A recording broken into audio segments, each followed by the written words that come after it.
भगवान की जय। सम्यक दर्शन का अधिकार इस अंतिम छंद के द्वारा अब पूरा होने जा रहा है। आचार्य सुमंतभद्र महाराज ने सम्यक दर्शन के बारे में बात पूरी कर ली, सब कुछ कह दिया। अब अंत में बता रहे हैं कि सम्यक दर्शन से क्या क्या प्राप्त होता है, इसको और ध्यान से सुनना है। देवेंद्र चक्र महिमान ममेयमानम, देवेंद्र चक्र महिमान ममेयमानम, राजेंद्र चक्रमवनीन्द्र शिरोर्चनीयम्, राजेंद्र चक्रमवनीन्द्र शिरोर्चनीयम्, धर्मेंद्र चक्रमधरीकृत सर्वलोकम्, धर्मेंद्र चक्रमधरीकृत सर्वलोकम्, लब्ध्वा शिवं च जिन भक्तिरूपैति भव्यः, लब्ध्वा शिवं च जिन भक्तिरूपैति भव्यः। बोलिए। देवेंद्र चक्र महिमान ममेयमानम, राजेंद्र चक्रमवनीन्द्र शिरोर्चनीयम्, धर्मेंद्र चक्रमधरीकृत सर्वलोकम्, लब्ध्वा शिवं च जिन भक्तिरूपैति भव्यः। पंच परमेष्टि भगवान की जय। सम्यक दर्शन के महात्म्य से क्या क्या प्राप्त होता है, इस छंद में ये बताया जा रहा है। देखें, अमेयमानम देवेंद्र चक्र महिमानम, अर्थात अपरिमित प्रतिष्ठा वाले देवेंद्रों के समूह की महिमा को, अर्थात जिनकी बहुत प्रतिष्ठा है, देवेंद्र चक्र देवेंद्रों का समूह जिनकी पूजा करता है, ऐसे और अच्छी तरह समझें, अर्थात अपरिमित जिनकी बहुत प्रतिष्ठा है, ऐसे देवेंद्रों के समूह की महिमा को वह सम्यक दृष्टि प्राप्त करता है। दूसरा, अवनीन्द्र शिरोर्चनीयम, अवनीन्द्र राजाओं के मस्तक से पूजनीय ऐसे राजेंद्र चक्रम, अर्थात चक्रवर्ती के पद को। ध्यान से देखें, अवनीन्द्र शिरोर्चनीयम, अवनी माने पृथ्वी, पृथ्वी के इंद्र माने राजा, राजाओं के सिर से पूजनीय ऐसे राजेंद्रों के चक्र, अर्थात चक्रवर्ती के चक्र को, अर्थात चक्रवर्ती पद को। तीसरा, अधरीकृत सर्वलोकम, सारे लोक में हलचल मचा देने वाले ऐसे धर्मेंद्र तीर्थंकर के चक्र पद को, धर्म चक्र को धारण करने वाले तीर्थंकर के पद को, लब्ध्वा प्राप्त करके जिन भक्ति वह सम्यक दृष्टि भव्य जीव शिवम च उपैति, मोक्ष को भी प्राप्त होता है। जितने संसार के बड़े बड़े वैभव हैं, उन सबको सम्यक दृष्टि प्राप्त करता है, और अंत में शिरोमणि सिद्ध पद को भी सम्यक दृष्टि प्राप्त करता है। गुरुजी, सम्यक की प्राप्ति में कौन कौन से निमित्त होते हैं? आचार्य कुंद कुंद महाराज की एक गाथा है, सम्मत तस्य निमित्तम जीर्णसुत्तम तस्य जाणया पुरुषा। सम्यक दर्शन के निमित्त हैं जिन सूत्र, अर्थात भगवान के वचन, और उनको जानने वाले पुरुष। सम्मत तस्य निमित्तम जीर्णसुत्तम तस्य जाणया पुरुषा, अर्थात जिन सूत्र भगवान के कहे वचन और उनको जानने वाले पुरुष, ये सम्यक्त्व के निमित्त हैं। अगर हमें आपको सम्यक दर्शन की प्राप्ति करनी है तो हमें चाहिए जिनवाणी और जिनवाणी के जानने वाले ज्ञाता ऐसे मुनिराज या विद्वान, हम उनकी संगति करें। इससे क्या होगा, हमारा सम्यक तो हमें कैसे प्राप्त हो इसका मार्ग खुलेगा।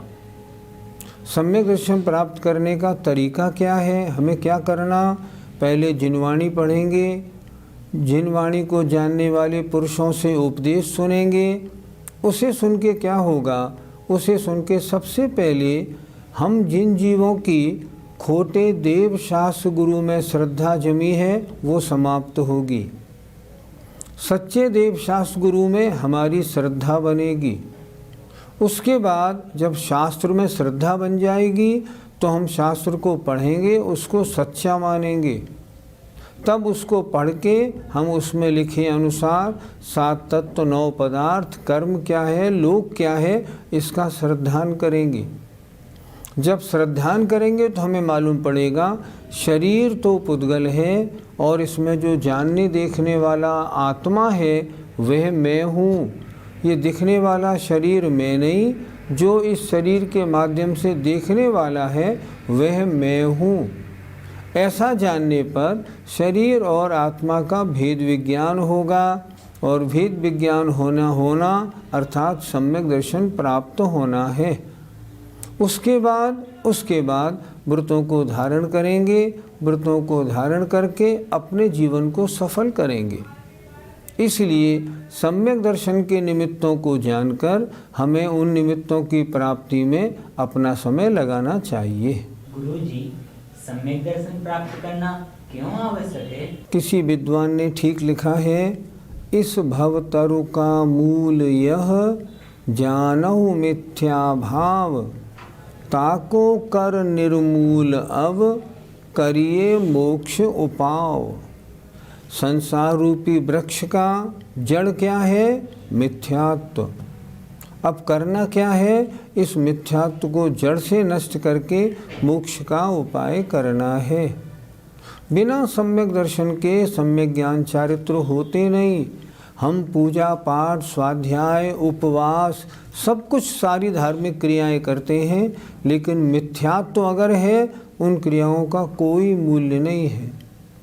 और इन्हीं सारी क्रियाओं के साथ अगर हम सम्यक दृष्टि बन के इन क्रियाओं को करें तो इनका फल सैकड़ों गुना हो जाता है। इसलिए हमें तो जिस किसी प्रकार सम्यक तो प्राप्ति करनी चाहिए ताकि हमारे सारे पुरुषार्थ सफल हो जाएं, अन्यथा सारे पुरुषार्थ निष्फल हैं। अनंत काल से संसार भ्रमण हो रहा है और आगे भी होता रहेगा।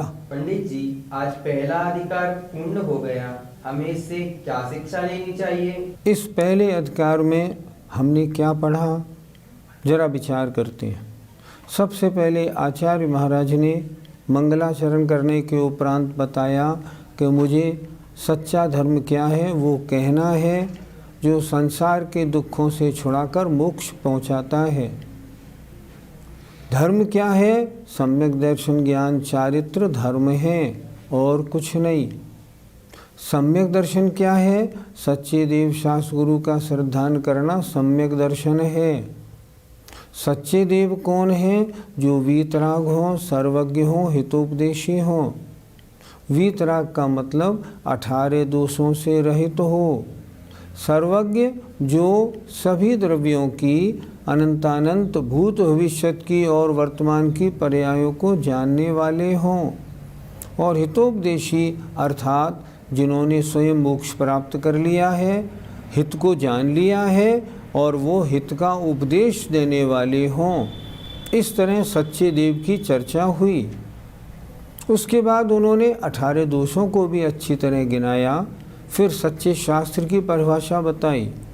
सच्चा शास्त्र कैसा होना चाहिए, आपके द्वारा कहा गया हो, इसका कोई खंडन न कर सके, प्रत्यक्ष अनुमान से बाधा नहीं आए, तत्व का उपदेश करने वाला हो, सबका हितकारी हो और अन्य जो कुमार्ग हैं उनका खंडन करने वाला हो।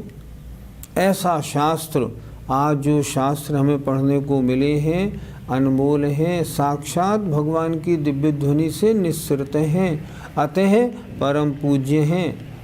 ऐसे शास्त्रों का श्रद्धान करना है। पंचेंद्रियों की विषयों की आशा के जो वश में नहीं हैं, आरंभ परिग्रह में नहीं लगे होते, जिनको केवल ज्ञान ध्यान तप में ही लीन रहना पसंद है, उन्हें हम कहते हैं सच्चे साधु। ऐसे देव शास्त्र गुरु का श्रद्धान हो। उसके बाद महाराज ने बताया सम्यक दर्शन के 8 अंग होते हैं, उनका वास्तविक स्वरूप क्या है, इन 8 अंगों में कौन प्रसिद्ध हुआ है। अगर ये अंग नहीं है तो सम्यक दर्शन अपना कार्य नहीं करेगा, संसार के बंधन को नहीं छेदेगा, इसलिए 8 अंग होने ही चाहिए। उसके बाद 3 मूर्ताओं का वर्णन हुआ, 8 मत का वर्णन हुआ। खुद आचार्य महाराज ने श्लोक लिख के ये बताया, अगर रत्नत्रय प्राप्त हो गया तो क्या चाहिए, और यदि पाप का आश्रव है और सांसारिक संपत्ति बहुत है तो भी बेकार है। उन्होंने ये भी बता दिया कि सम्यक दर्शन सहित चांडाल भी है तो भी पूज्य है, इसलिए सम्यक की बड़ी महिमा है। सम्यक दर्शन के प्रताप से कुत्ता भी देव हो जाता है और पाप के कारण देव भी कुत्ता हो जाता है, इसलिए सम्यक दृष्टि बनो। आगे उन्होंने अच्छी तरह समझाया, भय आशा स्नेह और लोभ से खोटे देव शास्त्र गुरु को प्रणाम नहीं करना, विनय नहीं करना, नहीं तो सम्यक में दोष लग जाएगा। ज्ञान और चारित्र से दर्शन की महिमा ज़्यादा है। ये सम्यक दर्शन जो है ये तो इस समुद्र को पार करने के लिए कर्णधार है। उन्होंने बताया ज्ञान और चारित्र की उत्पत्ति वृद्धि फल और उदय बिना सम्यक दर्शन हो ही नहीं सकते। अगर कोई सम्यक दृष्टि गृहस्थ है तो वह उन मोही मिथ्या दृष्टि से बहुत अच्छा है, इसलिए सम्यक दर्शन की बड़ी भारी महिमा है। सम्यक दर्शन के समान तीनों लोक और तीनों कालों में कोई श्रेष्ठ नहीं है, और मिथ्या दर्शन के समान कोई अकल्याणकारी नहीं है। इस तरह सम्यक की महिमा बताकर फिर आचार्य महाराज ने बताया कि जो सम्यक दर्शन से शुद्ध होते हैं किन किन पर्यायों को प्राप्त नहीं होते, और लोक की कौन कौन सी विभूतियाँ ऐसी हैं जो सम्यक दृष्टि को प्राप्त होते हैं। उन्होंने सब बता दिया। मनुष्यों में श्रेष्ठ होता है, देवों में और इंद्रों में पैदा होता है, चक्रवर्ती बनता है और तीर्थंकर बनता है, मोक्ष पद को प्राप्त करता है। इसलिए सम्यक दर्शन परम उपादेय है। इस जीवन में पूरे पुरुषार्थ पूर्वक सम्यक प्राप्ति की कोशिश करनी चाहिए। ये इस पूरे अधिकार का सार है। सम्यक दर्शन का इतना स्पष्ट वर्णन रत्नकर्ण श्रावकाचार्य में जो आचार्य समंतभद्र महाराज के द्वारा किया हुआ है, इससे अच्छा वर्णन किसी भी शास्त्र में देखने को नहीं मिलता। सभी दर्शकों ने बड़े भाग्य से इसको सुना है, हमने भी इसको आपकी सेवा मानकर सुनाया है। करना क्या है? करना ये है, इतना अच्छा शास्त्र पढ़ने को मिला है, हमको बदल जाना चाहिए। खोटे देव शास्त्र गुरु को छोड़ देना चाहिए। बहुत मान्यता मान ली, अनंत काल संसार में भ्रमण कर लिया, अब भ्रमण नहीं करना। आज से खोटे देव शास्त्र गुरु का हम त्याग करते हैं, सच्चे देव शास्त्र गुरु की शरण में आते हैं, सबसे पहला काम। फिर उसके बाद 7 स्वाध्याय करके 7 तत्व 9 पदार्थ को जान के अपनी आस्था बनाएं और सम्यक दर्शन को प्राप्त करके हम सभी अपने जीवन को सफल करें। इस प्रकार ये पहला अधिकार यहाँ पूर्ण होता है। सम्यक दर्शन का पहला अधिकार पूर्ण हो गया। अद्भुत अधिकार था। आइए अब सम्यक ज्ञान की चर्चा आचार्य पर भगवान जैसा लिख रहे हैं वैसा पढ़ते और देखते हैं। सम्यक ज्ञान की महिमा भी अद्भुत है। सर्वप्रथम आचार्य समंतभद्र महाराज ने ही जिनवाणी को 4 अनुयोगों में विभक्त किया।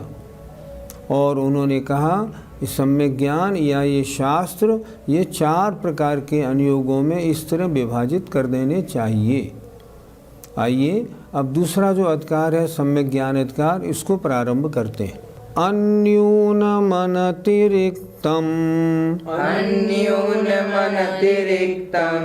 याथा तथ्यं विना च विपरीतात्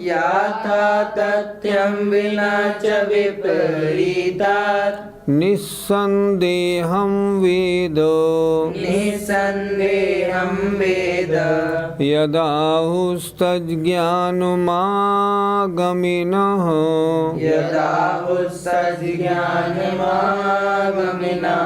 बोलिए। अन्यूनमनतिरिक्तं याथा तथ्यं विना च विपरीतात् निस्सन्देहं वेद यदाहुस्तज्ज्ञानमागमिनः। ज्ञान माने जानना, लेकिन कौन सा ज्ञान सम्यक ज्ञान है? जो सम्यक दर्शन के साथ हुआ हो। ज्ञान कैसा होना चाहिए उसके बारे में बता रहे। अन्यूनम, ना तो कम को जाने, अन अतिरिक्तम, और एक्स्ट्रा भी नहीं जाने, जो कम को भी नहीं जाने और ज़्यादा भी नहीं जाने।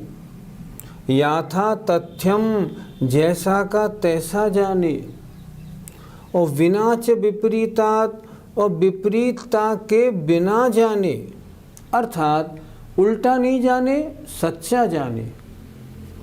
और निस्संदेहम, और संदेह रहित जो जानना है उसे, यत माने जो जानना है उसे, आगमिनः गणधर देव उस ज्ञान को सम्यक ज्ञान कहते हैं। सम्यक ज्ञान की परिभाषा याथा तथ्यम, जैसा का तैसा जानना, निस्संदेहम, संदेह रहित जानना। कैसा जानना? कितना सुंदर श्लोक है। ना तो कम जानना, अन्यूनम, कम नहीं, न अनतिरिक्तम, अतिरिक्त भी नहीं। जितने गुण हैं, जो डेफिनेशन है, उसी डेफिनेशन में ना कुछ कम करना है ना कुछ ज़्यादा करना है।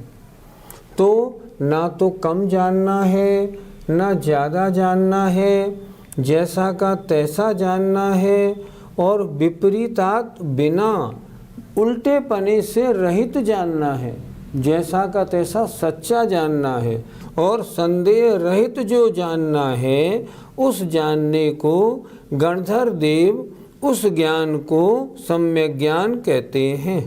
पंडित जी, कम जानना कैसा होता है? जो वस्तु जैसी है उसको पूरा ना जान के कम जानना। एग्जाम्पल, 15 में 5 का गुणा किया तो आते हैं 75। अगर आप 73 या 72 कहते हैं, आप कम जानते हैं, आपका ज्ञान गलत है। एग्जाम्पल, जैसे श्वेतांबर धर्म में द्रव्य 5 माने हैं, वे काल द्रव्य को नहीं मानते, तो हैं द्रव्य कितने? 6। तो अगर आप द्रव्य 5 मानेंगे तो वो जानना आपका कम जानना है, इसलिए वो सम्यक ज्ञान की कोटि में नहीं आएगा। जो जितना है उसे उतना जानो। जीव के जितने गुण हैं ये जीव के गुण हैं, ऐसा जानो, न कम न ज़्यादा।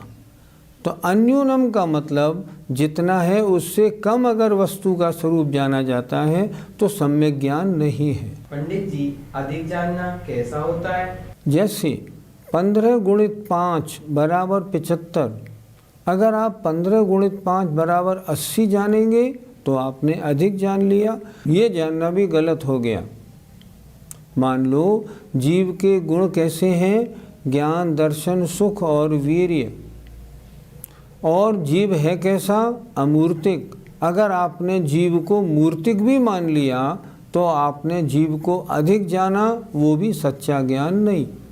जितना है उसको उतना ही जानना है, उससे ज़्यादा नहीं जानना। गुरुजी, इस श्लोक में एक शब्द आया याथा तथ्यम, इससे हमें क्या समझना है? याथा तथ्यम माने जैसा का तैसा। उसमें से ना अपनी तरफ से ऐड करो ना निकालो, वस्तु का जो स्वरूप बताया है उसको वैसा ही समझना है। जैसे जिसमें जानने देखने की शक्ति हो उसे जीव कहते हैं। अब ये शरीर भी जीव है, ये गलत हो गया। यथा तथ्यम, जैसे को तैसा जानो। जो जानने देखने वाला इस शरीर में आत्मा है, जीव तो वही है। अगर ये जानते हैं तो यथा तथ्यम, जैसा का तैसा। शास्त्र में जिस शब्द का जो अर्थ है उसका वो ही अर्थ लगाओ और कुछ नहीं लगाना। ऐसा भी हो सकता है, नहीं हो सकता। जो आगम में जैसा है, जैसा का तैसा ही जानना है। गुरु जी, ज्ञान का चौथा विषय दिया है विपरीतता रहित, जरा हमें उसके बारे में समझा दीजिए। शरीर को आत्मा मान लेना ये विपरीत मान्यता है, तो आपने विपरीत ज्ञान किया। अणुव्रत और महाव्रत से आश्रम बंध होता है, ये विपरीत ज्ञान है। अणुव्रत महाव्रत आश्रम बंध में कारण नहीं होते। इस तरह जो धारणाएं हैं वो धारणाएं विपरीत हैं, वो सच्चा ज्ञान नहीं है।